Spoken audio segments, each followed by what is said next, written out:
പുതിയൊരു വീഡിയോയിലേക്ക് എല്ലാ കൂട്ടുകാർക്കും സ്വാഗതം. ഇന്നത്തെ വീഡിയോയിൽ കൂടുതൽ വലിച്ചു നീട്ടി പറയേണ്ട കാര്യമൊന്നുമല്ല. കുഞ്ഞൊരു സിമ്പിളായിട്ടുള്ള ടോപ്പിക്കാണ്. നമുക്ക് ഓസ്ട്രേലിയൻ ഡ്രൈവിംഗ് ലൈസൻസ് എങ്ങനെ എടുക്കാം എന്നുള്ളതാണ്. അതായത് നമ്മൾ കൺവേർട്ട് ചെയ്യുന്നതിനെ പറ്റിയിട്ടാണ് കേട്ടോ പറയുന്നത്. UK ഡ്രൈവിംഗ് ലൈസൻസ് ഞങ്ങൾക്ക് രണ്ടുപേരുടെയും കയ്യിലുണ്ടായിരുന്നു. അപ്പോൾ അത് നമ്മൾ എങ്ങനെയാണ് കൺവേർട്ട് ചെയ്തതെന്ന് സ്റ്റാർട്ട് ചെയ്യുന്നതിന് മുമ്പ് ഞാൻ എല്ലാ വീഡിയോയിലും പറയുന്ന പോലെ എൻ്റെ വീഡിയോ ആദ്യമായിട്ട് കാണുന്നവരുണ്ടെന്നുണ്ടെങ്കിൽ സബ്സ്ക്രൈബ് ചെയ്യാനും ലൈക്ക് ചെയ്യാനും നിങ്ങളുടെ ഫ്രണ്ട്സിനോ ഫാമിലിക്കോ ഒക്കെ ഉപകാരപ്പെടുമെന്ന് തോന്നുവാണെങ്കിൽ ഷെയർ ചെയ്ത് കൊടുക്കാനും മറക്കല്ലേ. അപ്പോൾ ഞാനിപ്പോൾ പറയുന്നത് കാൻബറ ACTയിൽ, അതായത് ഓസ്ട്രേലിയൻ ക്യാപിറ്റൽ ടെറിട്ടറിയിലെ പ്രൊസീജിയറാണ് കേട്ടോ. ഈ ഒരു കൺവേർഷൻ പ്രൊസീജിയർ ഓരോ സ്റ്റേറ്റിനും വ്യത്യാസം ഉണ്ടാവും. അപ്പോൾ അത് നിങ്ങൾ ഓരോരോ സ്റ്റേറ്റിൽ എത്തിപ്പെടുമ്പോൾ അവിടുത്തെ റൂൾസ് ആൻഡ് റെഗുലേഷൻസ് എങ്ങനെയാണെന്നുള്ളത് നോക്കുക.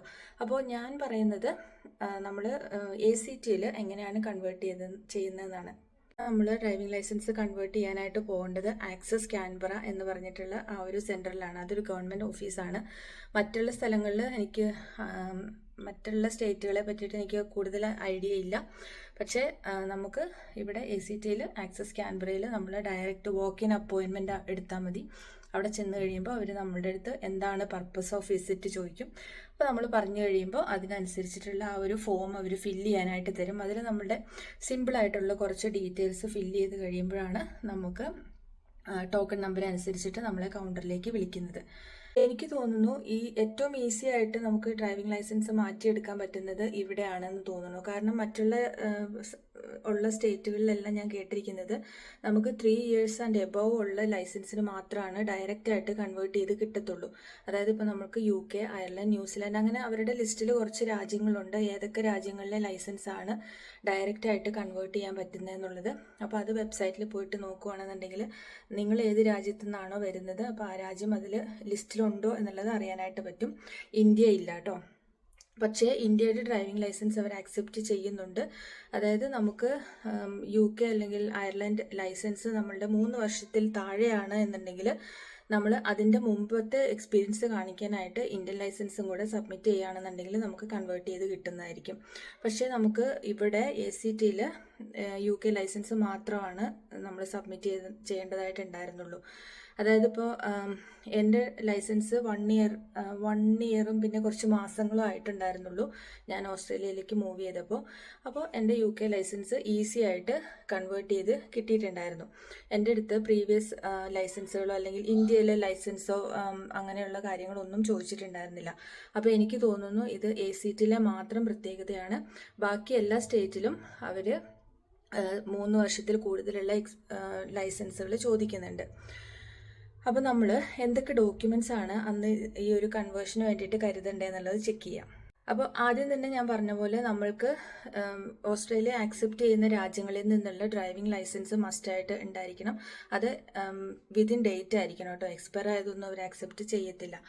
അപ്പോൾ അതാണ് ആദ്യമായിട്ട് നമ്മുടെ കയ്യിൽ വേണ്ടത്. പിന്നെ നമ്മളുടെ പാസ്പോർട്ട് വേണം. നമ്മളുടെ വിസ സ്റ്റാറ്റസ് അവർ ജസ്റ്റ് ചെക്ക് ചെയ്യുന്നുണ്ട്, പക്ഷെ അതിൻ്റെ കോപ്പീസ് ഒന്നും ചോദിക്കുന്നില്ല.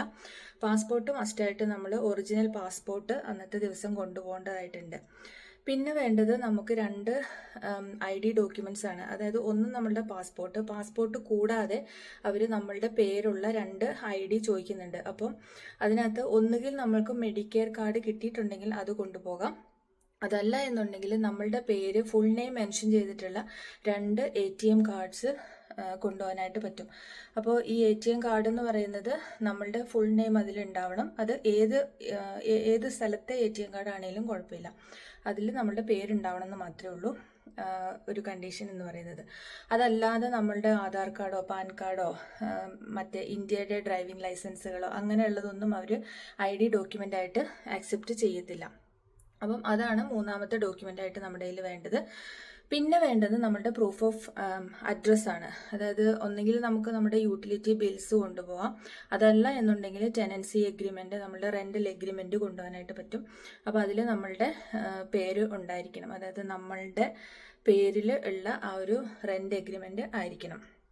അപ്പം ഇത്രയും ഡോക്യുമെൻറ്റ്സ് നമ്മൾ കൊണ്ടുപോയിട്ടുണ്ടെങ്കിൽ അവർ നമ്മളുടെ ബാക്കി കാര്യങ്ങൾ അവിടെ വെച്ച് ചെക്ക് ചെയ്തോളും. ഇതിൻ്റെ എല്ലാം കോപ്പികൾ അവർ എടുത്ത് അവരുടെ ഫയലാക്കും. പിന്നെ നമുക്ക് കുറച്ച് അവർ കാര്യങ്ങളെല്ലാം നമ്മളുടെ അടുത്ത് ചോദിച്ച് മനസ്സിലാക്കി നമ്മളുടെ ഡ്രൈവിംഗ് ലൈസൻസിൻ്റെ കോപ്പി ഉൾപ്പെടെ എല്ലാം അവർ അത് കഴിയുമ്പോഴാണ് പേയ്മെന്റ് ഓപ്ഷൻ വരുന്നത്. പേയ്മെന്റ് നമുക്ക് ഓരോരുത്തർക്കും വ്യത്യാസപ്പെട്ടിരിക്കും. കാരണം ഇവിടെ ഇപ്പം ACTയിൽ നമ്മൾ കൺവേർട്ട് ചെയ്യാനായിട്ട് ചെന്ന് കഴിഞ്ഞപ്പോൾ നമുക്ക് 1 ഇയർ മുതൽ 10 ഇയേഴ്സ് വരെ വാലിഡ് ആയിട്ടുള്ള ലൈസൻസ് എടുക്കാനുള്ള ഓപ്ഷൻസ് ഉണ്ടായിരുന്നു. അപ്പോൾ അതിന് ഓരോന്നിനും ഓരോ ഫീസാണ് ഈടാക്കുന്നത്. അപ്പം ഞങ്ങൾ 10 വർഷത്തേക്കുള്ള ഒരു ലൈസൻസാണ് എടുത്തിട്ടുണ്ടായിരുന്നത്. അപ്പോൾ ഇനി 10 വർഷത്തേക്ക് അടുത്ത വറി ചെയ്യണ്ടല്ലോ. പക്ഷെ നമ്മളുടെ ബർത്ത്ഡേ അനുസരിച്ചിട്ടാണ് ഇവർ എത്ര വർഷത്തേക്കുള്ള ലൈസൻസ് ആണ് നമുക്ക് തരുന്നത് എന്നുള്ളത് തീരുമാനിക്കുന്നത്. അതായത് അതിപ്പോൾ കറക്റ്റ് കാൽക്കുലേഷൻ പറയുവാണെന്നുണ്ടെങ്കിൽ ഓരോ 5 വർഷം കൂടുമ്പോഴും നമ്മുടെ ബർത്ത്ഡേ വരുന്നത് അനുസരിച്ചിട്ടാണ്. ഇപ്പം നമ്മൾ 10 വർഷത്തേക്ക് എടുക്കുകയാണെങ്കിൽ നമ്മളുടെ ആ ഒരു ഇപ്പം 35, 40, 45 അങ്ങനെയുള്ള ആ ഒരു ഏജ് കംപ്ലീറ്റ് ആവുന്ന ഇയേഴ്സ് ഉണ്ടല്ലോ. അപ്പോൾ അടുത്ത 10 വർഷം എന്ന് പറയുമ്പോൾ നമുക്കൊരു 8 വർഷം കഴിയുമ്പം സപ്പോസ് നമ്മളൊരു 40 ഇയേഴ്സ് ആവുകയാണെന്നുണ്ടെങ്കിൽ ആ ഒരു ബർത്ത്ഡേയുടെ അന്ന് നമ്മളുടെ ലൈസൻസ് എക്സ്പയർ ആവും. അപ്പോൾ നമുക്ക് കംപ്ലീറ്റ്ലി 10 വർഷത്തേക്കുള്ളത് കിട്ടത്തില്ല. അതിന് പകരം 8 വർഷത്തേക്കുള്ളതായിരിക്കും കിട്ടുക. ഇത് കുറച്ച് കൺഫ്യൂസിങ് ആണ്. പക്ഷെ നമ്മൾ അന്നത്തെ ദിവസം അവിടെ ചെന്ന് കഴിയുമ്പോഴത്തേക്കും അവർ ക്ലിയർ ആയിട്ട് അത് പറഞ്ഞു തരും. അങ്ങനെ നമ്മൾക്ക് പേയ്മെൻറ്റ് കൊടുത്തു കഴിഞ്ഞിട്ടുണ്ടെങ്കിൽ അപ്പോൾ ആ പേയ്മെൻറ്റ് നമുക്ക് കറക്റ്റ് ഇത്ര ആയിരിക്കും എന്നുള്ളത് പറയാൻ പറ്റത്തില്ല. അത് ഓരോരുത്തർക്കും ഡിഫറെൻ്റ് ആയിട്ടുള്ള എമൗണ്ടുകളാണ് വരുന്നത്. ഈവൻ ഇഫ് നമ്മൾ ഓരോ വർഷം മീൻസ് 1 വർഷം അല്ലെങ്കിൽ 5 വർഷത്തേക്കാണ് എടുക്കുന്നതെന്നുണ്ടെങ്കിൽ പോലും പേയ്മെൻറ്റ് വരുമ്പോൾ അതിനകത്ത് വ്യത്യാസം വരും. കാരണം ഈ ഒരു ബർത്ത്ഡേയുടെ ആ ഒരു കണക്ക് അവിടെ വരുന്നുണ്ട്. അപ്പോൾ നമ്മൾ പേയ്മെൻറ്റ് അടച്ചു കഴിഞ്ഞിട്ടുണ്ടെങ്കിൽ പിന്നെ അവർ ചെയ്യുന്നത് നമ്മളുടെ ഐ ടെസ്റ്റ് ആണ്. നമ്മളുടെ കണ്ണ് അവിടെ ജസ്റ്റ് നമ്മളെ കൊണ്ട് നമ്മൾ ഐ ടെസ്റ്റിനൊക്കെ പോകുമ്പോൾ വായിപ്പിക്കുന്ന പോലെ കുറച്ച് ലെറ്റേഴ്സ് നമ്മളെ കൊണ്ട് വായിപ്പിക്കും. അപ്പോൾ അതും കൂടെ കഴിഞ്ഞ് കഴിഞ്ഞാൽ പിന്നെ അവിടെ തന്നെ അവർ ഫോട്ടോ എടുക്കും. ഫോട്ടോയും കൂടെ കഴിഞ്ഞ് കഴിഞ്ഞാൽ നമ്മളുടെ ലൈസൻസ് കൺവേർഷൻ്റെ ആ ഒരു പ്രൊസീജിയർ അവിടെ കഴിഞ്ഞു. അപ്പോൾ തന്നെ അവർ നമുക്കൊരു പ്രിൻ്റ് ഔട്ട് തരും. അതിൽ നമ്മുടെ ലൈസൻസ് നമ്പർ, നമ്മളുടെ പേര്, നമ്മളുടെ അഡ്രസ്സ്, എല്ലാ ഡീറ്റെയിൽസും ഉണ്ടാവും. അപ്പോൾ അതെല്ലാം നമ്മൾ ചെക്ക് ചെയ്തിട്ട് നമ്മളുടെ കറക്റ്റ് അഡ്രസ്സാണ് അല്ലെങ്കിൽ നമ്മുടെ പേര് കറക്റ്റാണ്, ബാക്കി ഡീറ്റെയിൽസ് എല്ലാം കറക്റ്റാണ് എന്നുള്ളത് ഉറപ്പ് വരുത്തുക. കാരണം നമ്മുടെ അഡ്രസ്സിലോട്ടായിരിക്കും നമ്മുടെ ലൈസൻസ് ഇവർ സെൻഡ് ചെയ്യുന്നത്.